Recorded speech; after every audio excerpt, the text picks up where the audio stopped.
And we sat down around the fire with the smoke going up through the hole in the roof. And he began to do a chant, a welcoming chant in Navajo.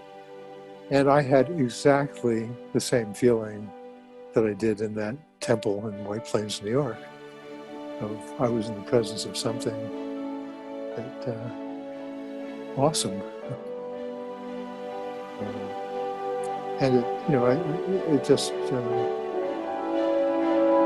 it entered me.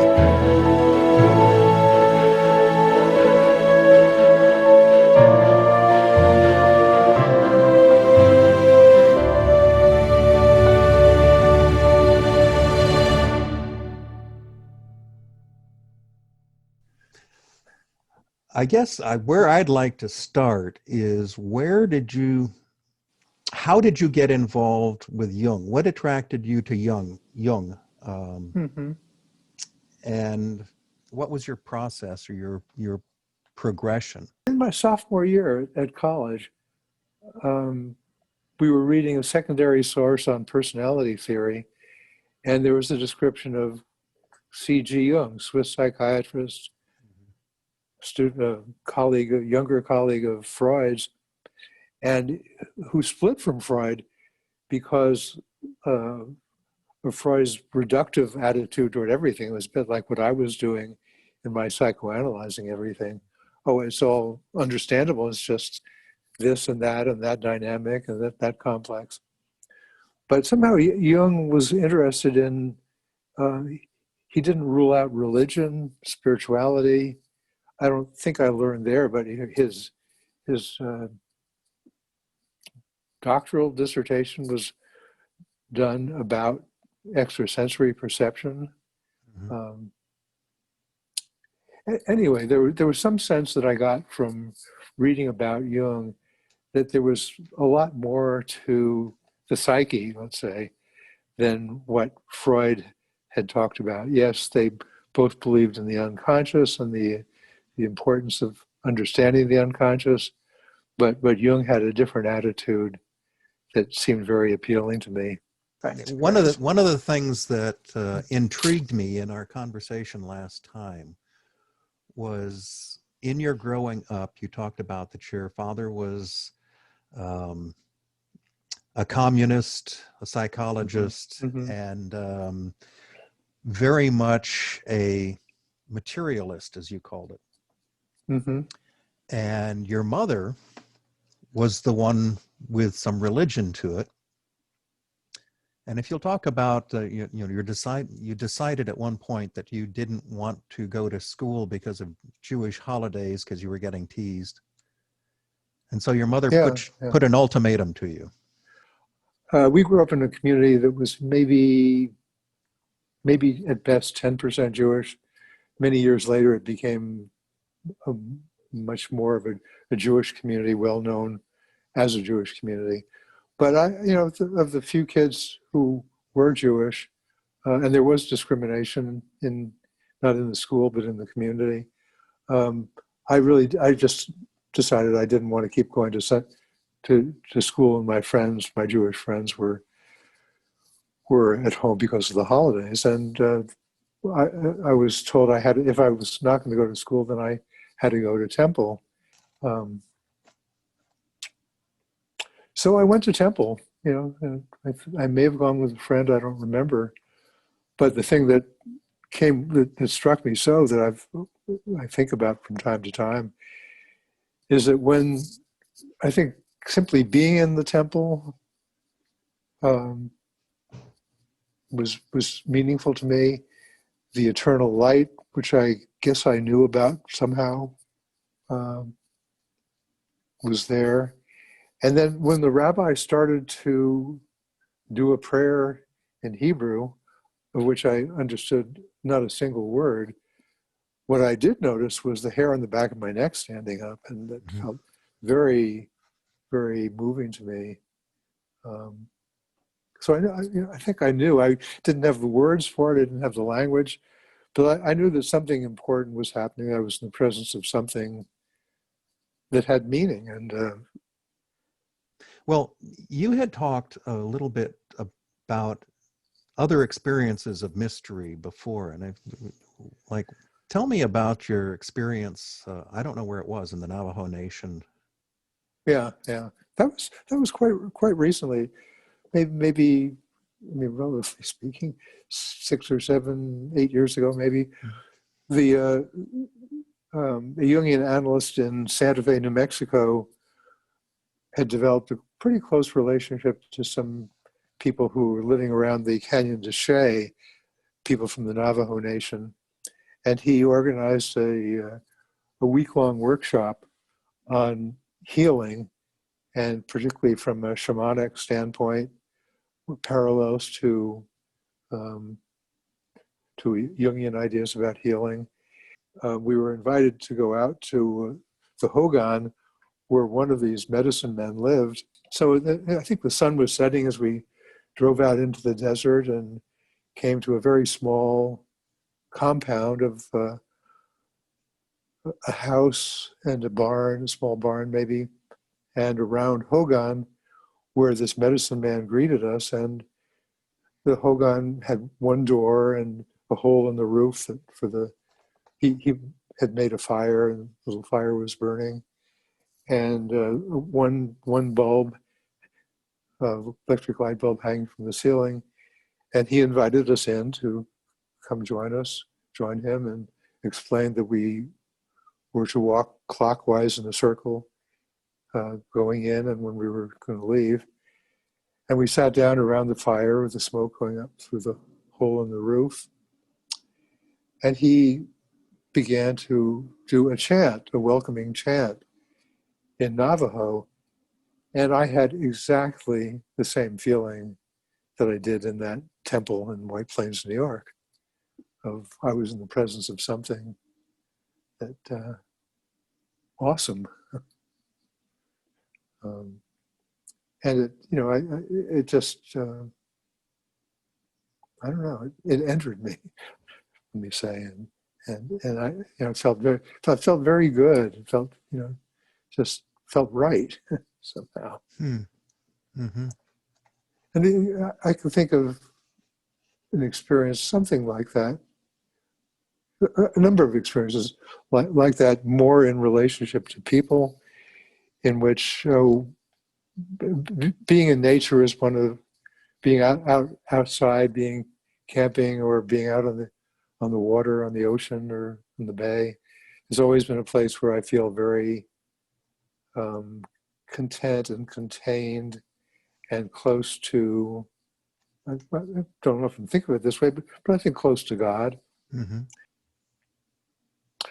I taught for a number of years, and I would talk about concepts of Jung's that are kind of difficult, like his notion of the self, Mm-hmm.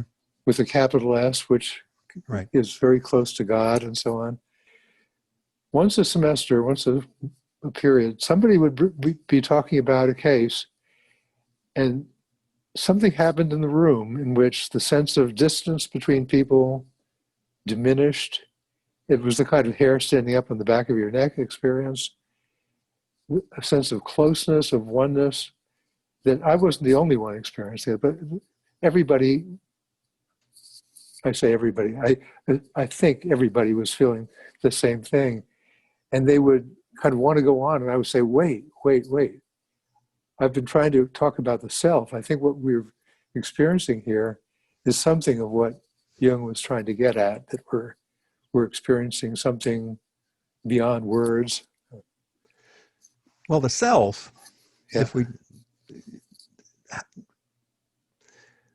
what I understand is that the idea of capital S self is a direct challenge, if you will, to ego.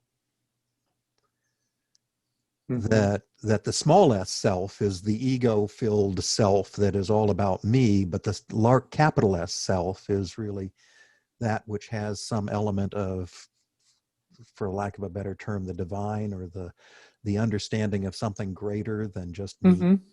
Yeah, exactly. Mm-hmm. Yeah. I mean, Jung, I don't think he intended to confuse, but he would talk about the self as being both the center and the circumference, Mm-hmm. which, if you think about it poetically, metaphorically, I think, what you were just saying fits, that it's a center beyond the ego, deeper than the ego, and it's so comprehensive that it includes everything. Mm-hmm. Mm-hmm. And that's that sense of oneness. I'm going to shift direction here just slightly, but in dealing with aging as I do, and you on some levels doing so as well, one of the things I run into frequently is the idea of a loss of hope. Mm. As people get older, there's a sense of frustration, of no reason to continue sometimes, where what strikes me is that people often, and there are all sorts of reasonable explanations for it, but people often get so wrapped up then in the small s self that they're unable Mm-hmm. to look at the broader purpose or life or awe. And one of the things I try and figure out is if there is a way that can be reinstilled. When I think of people who are very depressed, not necessarily because they're ill or because they're at the chronologically, old, coming to the end of their life, but just the meaning of life has gone out. They haven't found any meaning of the sense of joy, of hope is gone, is to try to find some way of helping them connect with times when they had hope, Mm-hmm. when they felt whole, or when they felt something transcendent. That it's so easy to dismiss that, to say, well, that was then, or to not I think to not even be encouraged to think about something larger, and not to minimize the amount of pain or suffering or the feeling of loss of not being able to, but I think I I hope that I will have hope when I'm at that point where my life is ebbing away, that I can hold on to the sense of there's more to life than just about, that in a sense my life in the really large scheme of things is very small and not meaningless, but that what does have more meaning than my life is the sense of the connection to, through the relationships I have and have had, to nature, Mm-hmm. to God, to the cosmos. That I may be tinier than a grain of sand, but I'm part of something quite magnificent and So special. you're talking about something that's beyond legacy. Yes, yeah, Mm-hmm. yeah, yeah. Yeah, if I, especially legacy in the sense of passing on material things, money. Yes, it's way beyond that. I'd struggled with the idea personally of, even as a chaplain, of an afterlife and how I grapple with the meaning of life and death Hmm. in some ways. And it was really the revelatory element for me was the Native American concept, and I don't know which tribe or how it works, but the Native American concept that life is essentially a river, and out of the river comes life, and at some point we return to the river, and the river continues to flow. And so that there was a continuity to the cosmos, out of which we were permitted a time of identity and then a reintroduction into the cosmos, which I found much more profound than ashes to ashes, dust to dust kind of understanding, although it's parallel. Maybe the idea of water is more life affirming. Than ash, yes. Except as fertilizer. Well, but even so, Yes. yeah. Somehow I found that in my own sense of, if you will, death anxiety, that coming to that kind of realization and a sense of cosmic continuity, and that my life was a part of that, allowed me to relax, if you will, and say, okay, much more than the idea of a heaven and an afterlife and, you know, getting into the kingdom of God and all of that, which a lot of people believe, but I don't know. Well, the I don't know is certainly right there. And even to, you know, I've been somewhat interested, largely because of my wife's interest in the life after death stories of people who have had near-death experiences, and the, you know, the commonalities to many of those stories.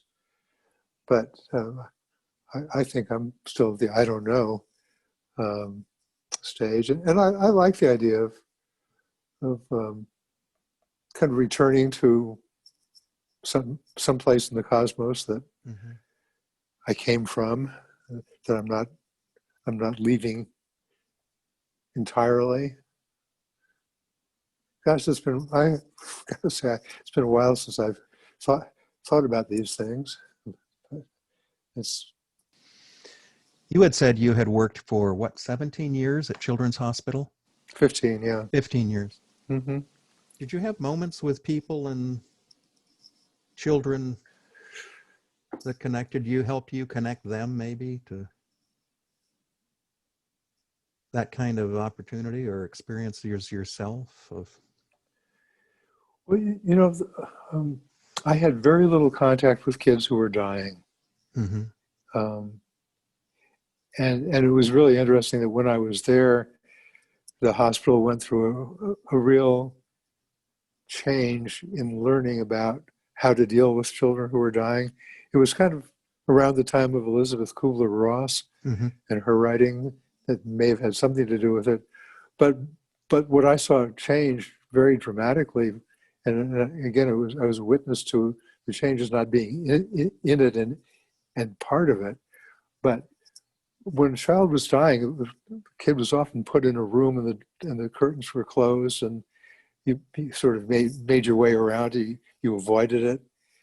And what the curtains got pulled back, and dying was made part of, people became part of the process with the child.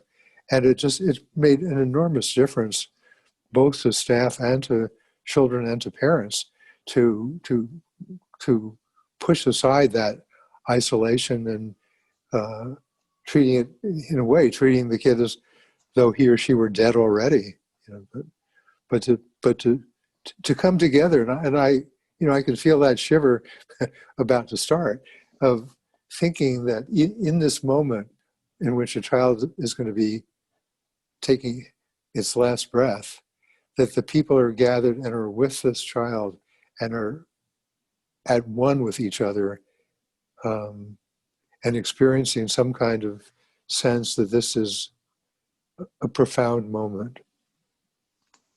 Yeah. Yeah. Wow.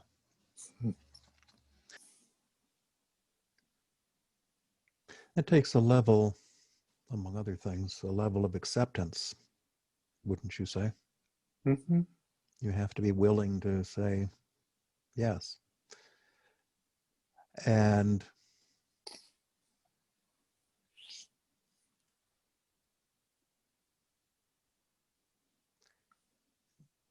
I'm not quite sure where to go with that, but I want to say the willingness to say that there is no hope, but I use that phrase in a bad context. Go ahead. Is there Well, hope?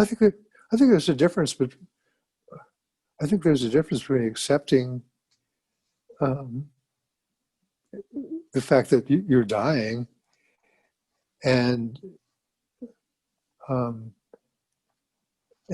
I mean, the hope isn't that you're going to live, but that so hope remains.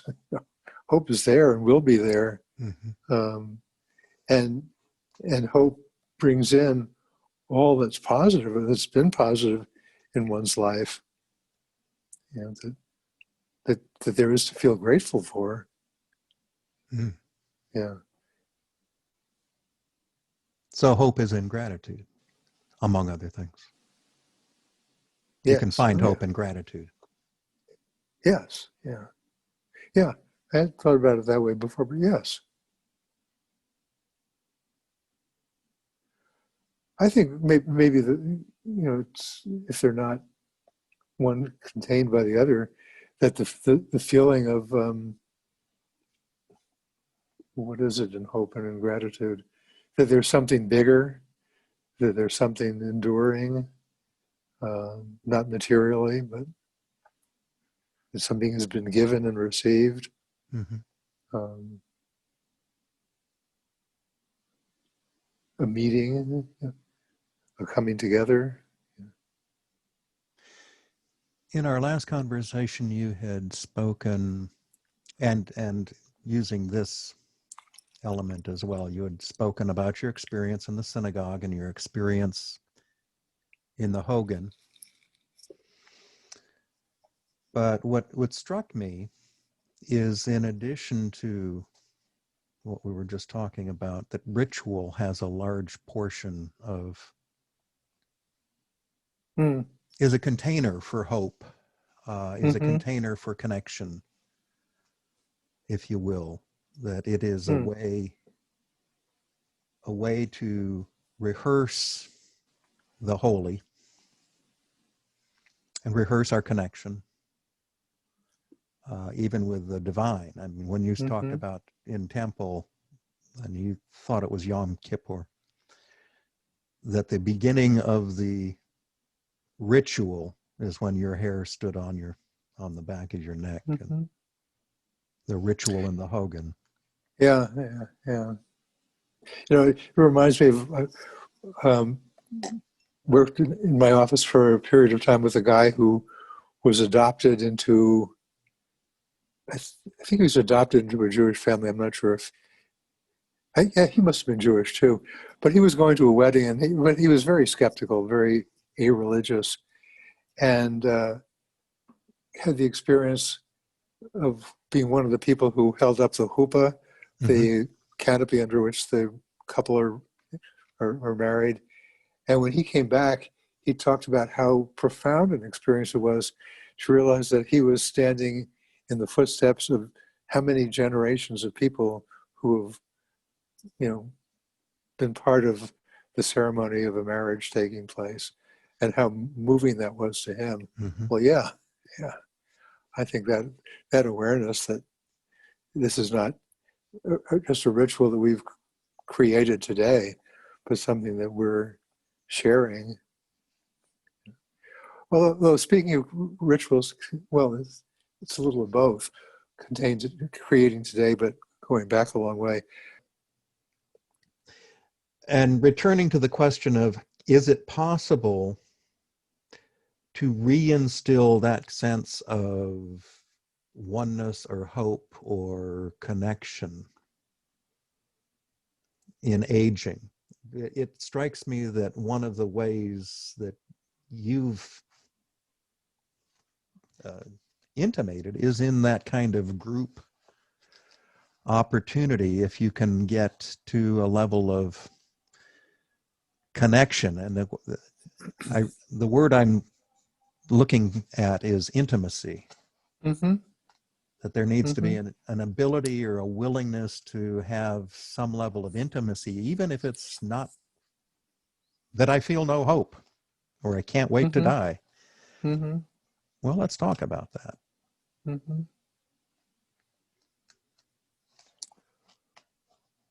Well, and being able to, yeah, as you say, and saying, let's talk about it, to just stay with it, to say that's really hard, really hard, Mm-hmm. and to let it touch you and whatever you know about feeling hopeless from your experiences you may have had, probably did have at some point. Most of us do, Mm-hmm. but to not have to cheer up the other person, but really to, and I think that it's no guarantee that being heard and being received is going to reawaken. I think rather than instilling hope into somebody, it's kind of helping them find it in themselves. Mm-hmm. You Mm-hmm. know, and, um, and to to ideally, and it does happen that when you can be with somebody and just know without saying I know, but just conveying it, and however you convey it, that you know what a person is talking about when they're feeling terrible, it can really help. Mm-hmm. It's not so much teaching, No. but connecting with people, sharing Mm-hmm. is the important part. Yeah, the Yeah, Dalai Lama. mm-hmm, The Dalai yeah, Lama refers to that as generosity. mm-hmm, mm-hmm. That that's the Well, ultimate. and his idea that when we asked what his religion is, he said it's kindness. Mm-hmm. That kindness doesn't exist by itself. No. Kindness is what happens between people, Mm-hmm. and that's that sharing and sharing wisdom. But it's also sharing that awe